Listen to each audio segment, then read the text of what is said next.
Hey, what's up? I'm Dan. Welcome to another episode of Pistons of Fury. This is episode 3, where we are going to get into more paint prep and hopefully some painting of the interior of the Mustang. But first, I got a new box of supplies, so I'm going to do a little unboxing and open that, and we're going to take a look at some of the stuff that I got. Let's get started. Alright, so this is a big box from Amazon. I ordered a bunch of stuff. This is all mainly stuff for painting. So let's take a look.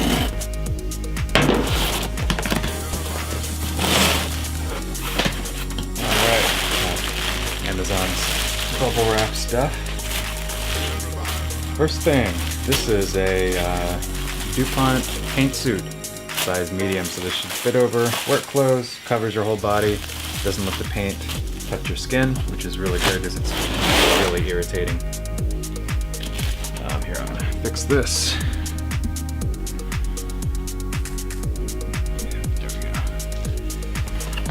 Alright, so, whoops, moving along here. Let's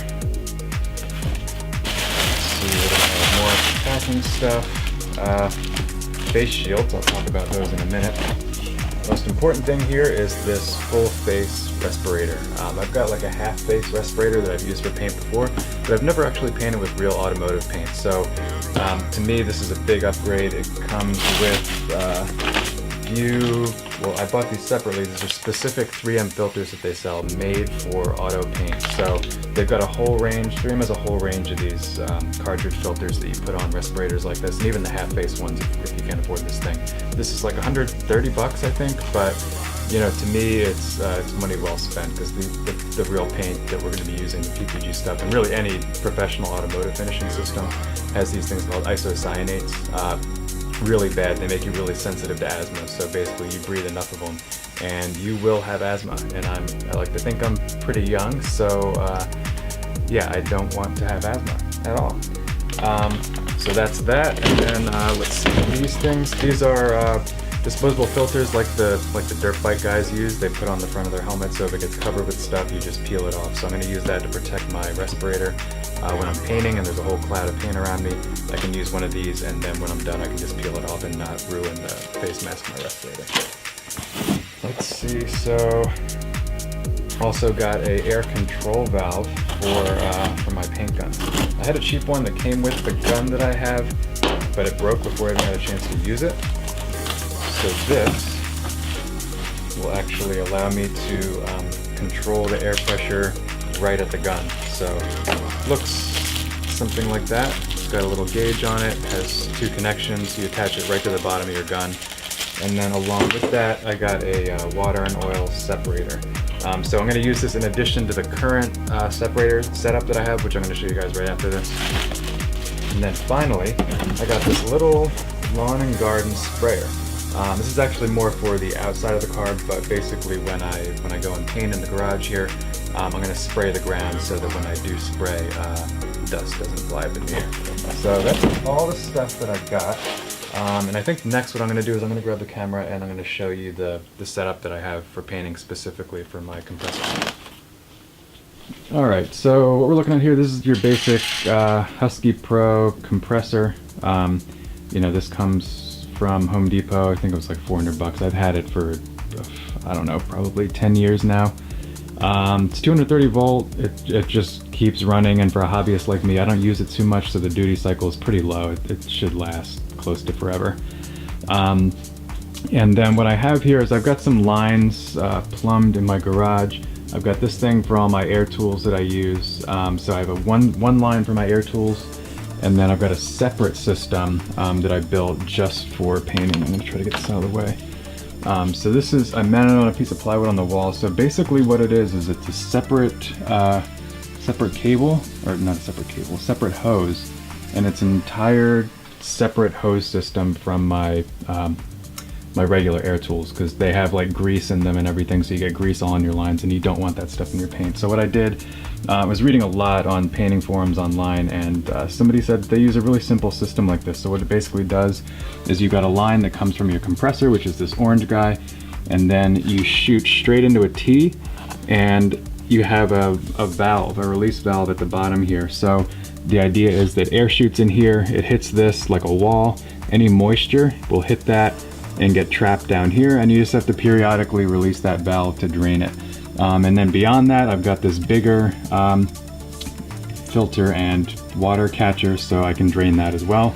And then here I've got a brand new line that never sees any kind of oil or other air tools other than paint guns. So my hope, in addition to the filter that I just got for my gun, is that this should keep the air coming out of this spray gun super clean, free of moisture, free of grease, and I shouldn't have any issues. The only issues should be caused by me, which I'm okay with.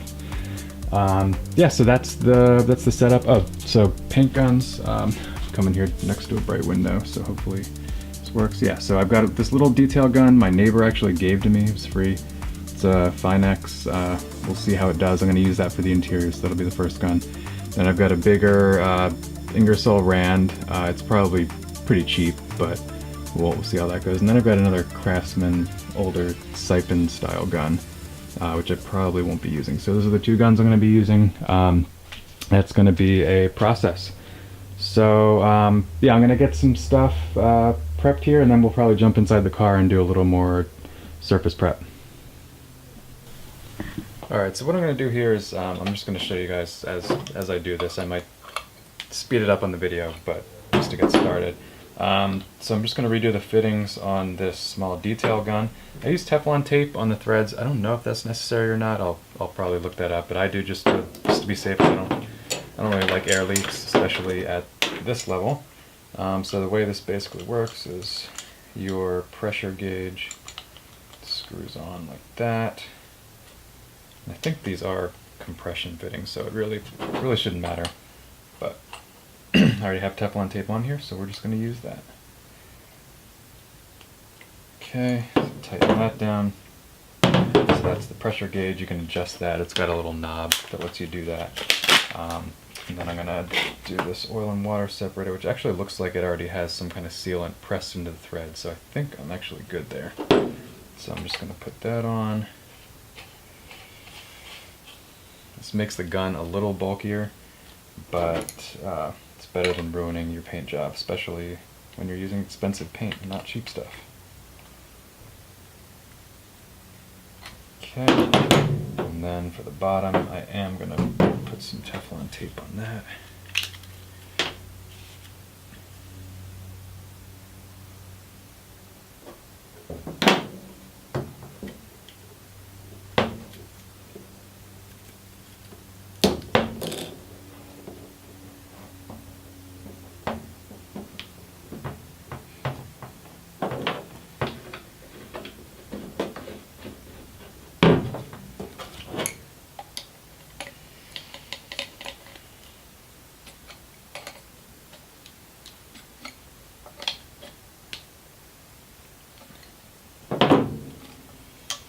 And there we go.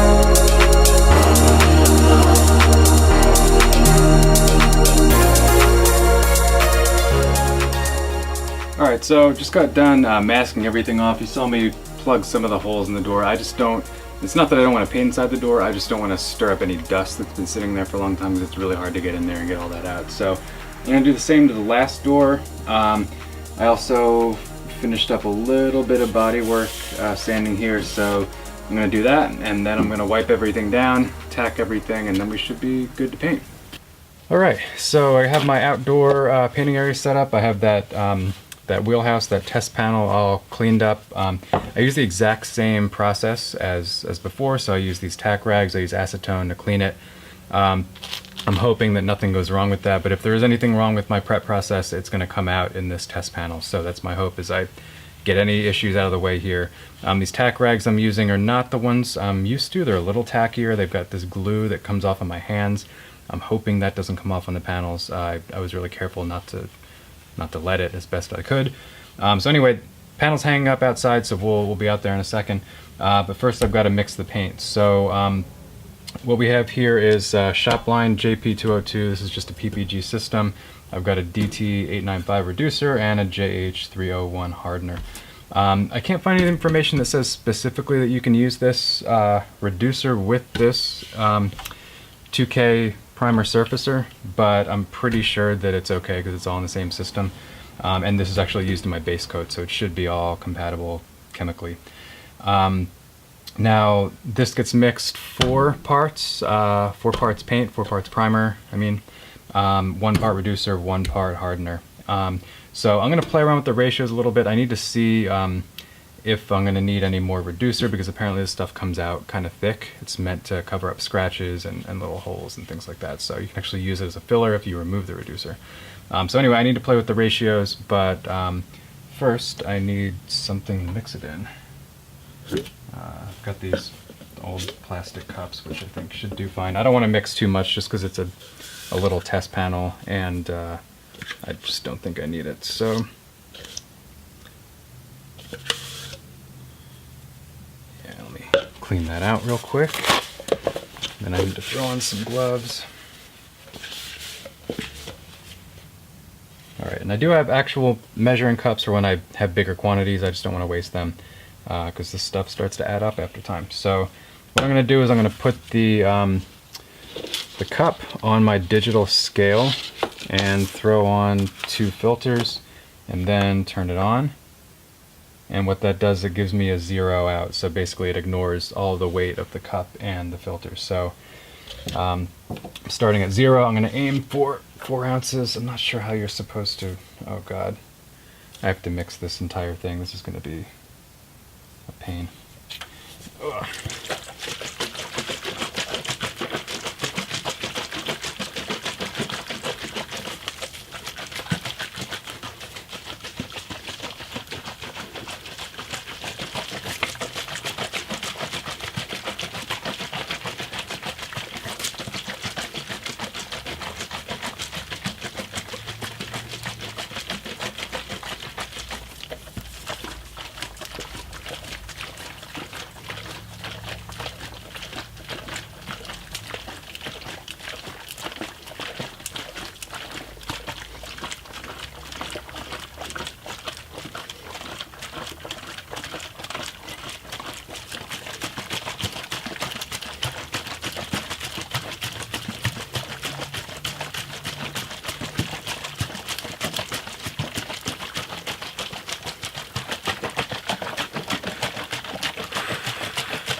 Alright, it's my paint shaking machine interpretation. It's a lot of work with a gallon. It's a little easier with a quart. Alright, so now I'm going to pop this open and... oh, gloves.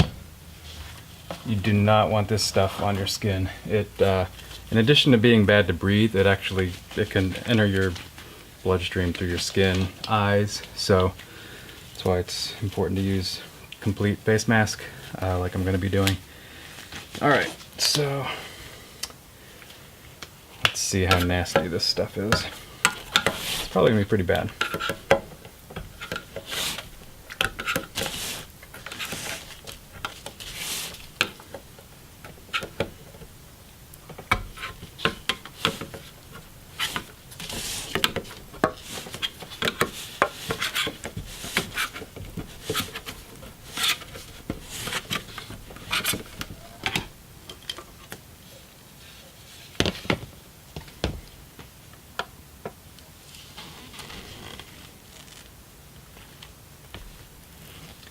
I don't know how you're supposed to get this stuff out.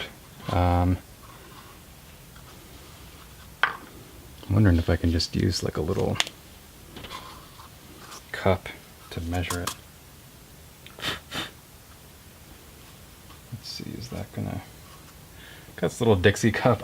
This stuff's usually pretty caustic, so it can eat through things. But this is wax and paper, so it might just do the trick. We're gonna try.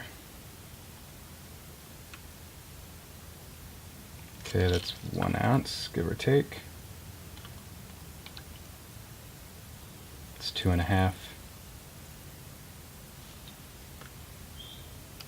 Getting paint all over my scale. 3.5. 3.9. 2 more drops, and we're just over 4. Okay, so we're gonna put that back. I'll wipe it off my scale. I don't want it to eat through my scale. Kind of like this scale. Alright, so that's 4.09. And I have a feeling when I take this off, oh, well, there's probably a little bit in there, so we're just going to call it 4. I think that's going to be good enough just for testing purposes. I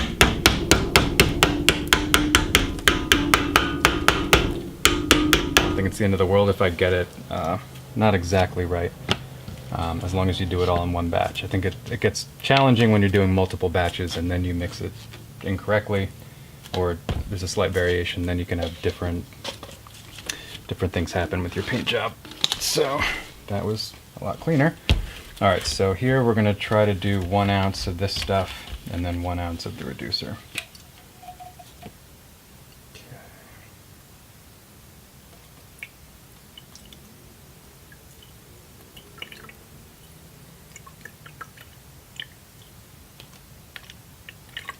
We're looking for 5, and that is it.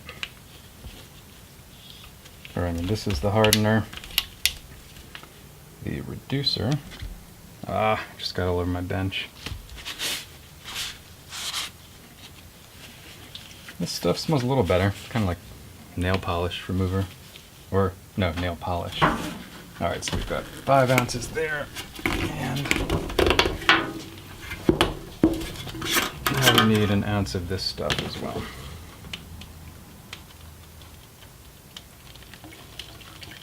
Well, that doesn't work very well. I'm going to try the little Dixie cup again, since that didn't fail us.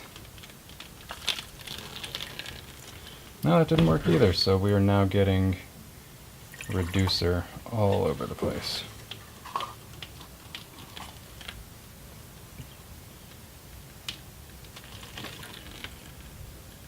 Okay, I'm going to have to remember this. This is not... Reducer is not in a good pouring vessel. I'd much rather put it in something else and keep it there. Alright, so we've got 6 ounces here. And I just realized I don't really have anything to stir this with. So we're going to move that. I'm going to get all this crap off my bench before it just destroys it. Next time I'm going to use a tray when I do this.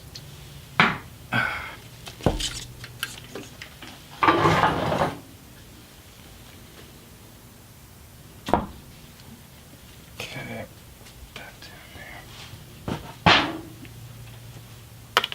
Okay, scale. Sorry, scale. And this.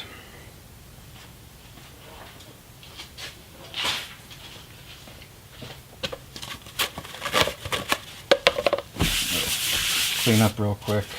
I don't know what that's gonna do to this. Maybe it'll just act like a stain on my redwood bench.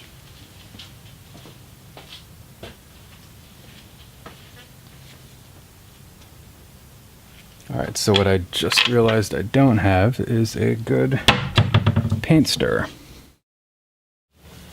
Alright, well, found something to stir with. It's not the best, but it'll work.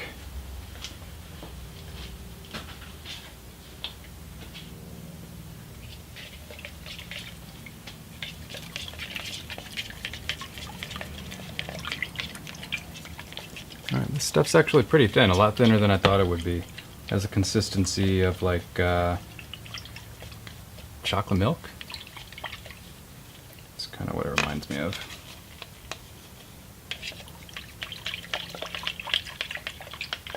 Alright, so this is going to be the first time shooting primer out of this spray gun. We'll see how it does.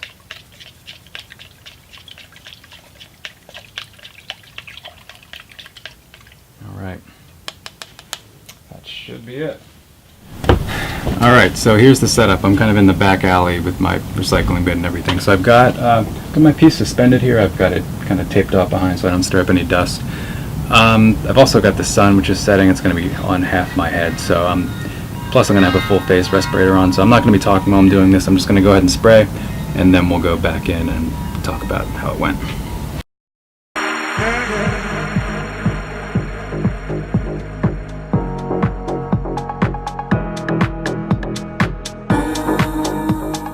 Alright, well, let's just say I'm glad I did not do that on my actual car.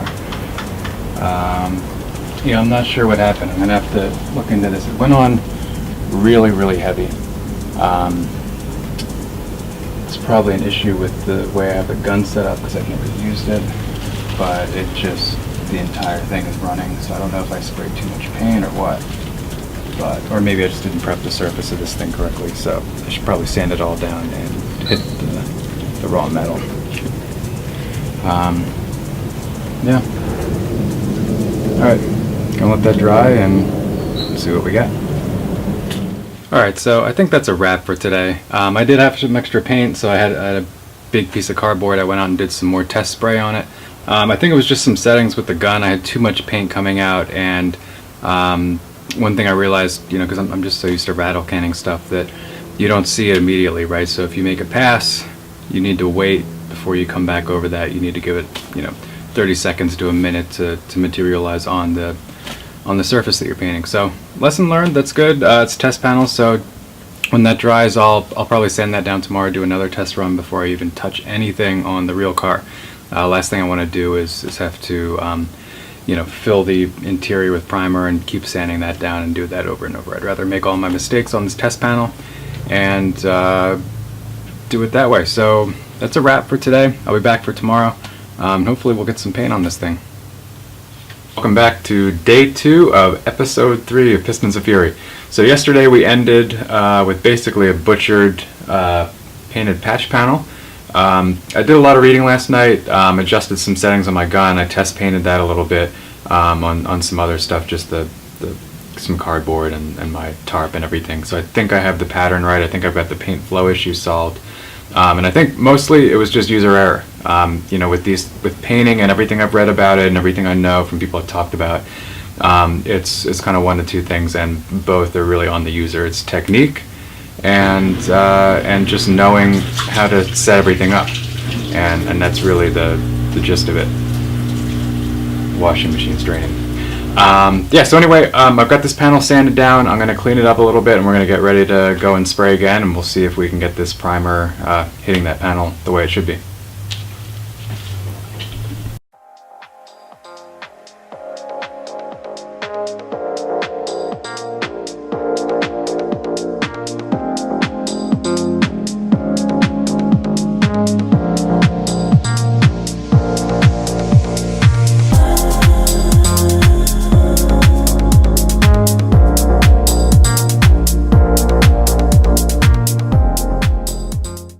So here's where we are. Test panel, I think I have the gun pretty much dialed in. I'm still getting some orange peel, but I've got the spray pattern, I've got the atomization. I think, well, that's probably related to the orange peel. I need to play around with that still. But right now we're still at primer, so I've got some time to get that figured out. So I think I'm just gonna move inside the car and start spraying and see what happens. I've got to go over everything once again, make sure it's clean, get the dust off of there. I did get some dust on that panel outside. I want to try to avoid that. But this is 2K primer, so I have a feeling if I get orange peel or any surface imperfections, I can just dry sand that and recoat if I need to. So yeah, gonna go through the interior again, get ready for paint, and then we're gonna do it. It's exciting. All right.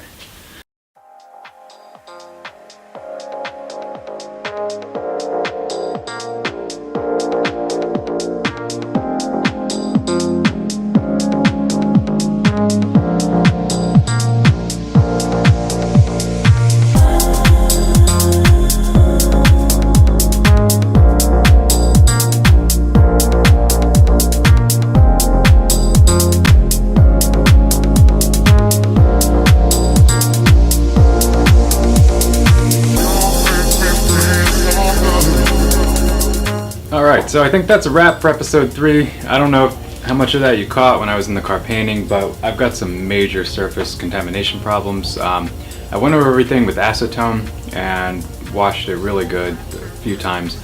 I thought that was sufficient. Obviously it's not, so I'm going to have to go pick up some real wax and grease remover, the spray-on kind, like I've seen a bunch of people use. So I'm gonna have to do that, and we'll see what this dries like. I'm probably gonna be sanding it off. It's a real pain because on the doors in these Mustangs, there's it's like a grain pattern that's embedded. It's part of the metal. So when you sand it, every time you sand it, you kind of fill in the grooves in that grain, so you start to lose some of that texture, which is kind of a disappointing thing. So hopefully I don't lose too much of that. One silver lining in all this is that my air system works awesome. I have no moisture in the gun. I've got no moisture in my big trap up on the wall.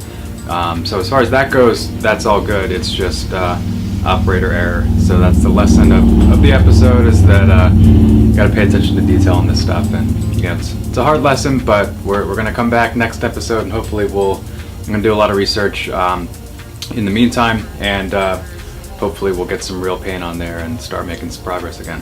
Thanks for watching. If you like it, like the video, subscribe to the channel, follow this build. We're going to keep going on this, and we're going to get it done. This car's going to be driving by the summer. Alright, thanks for watching.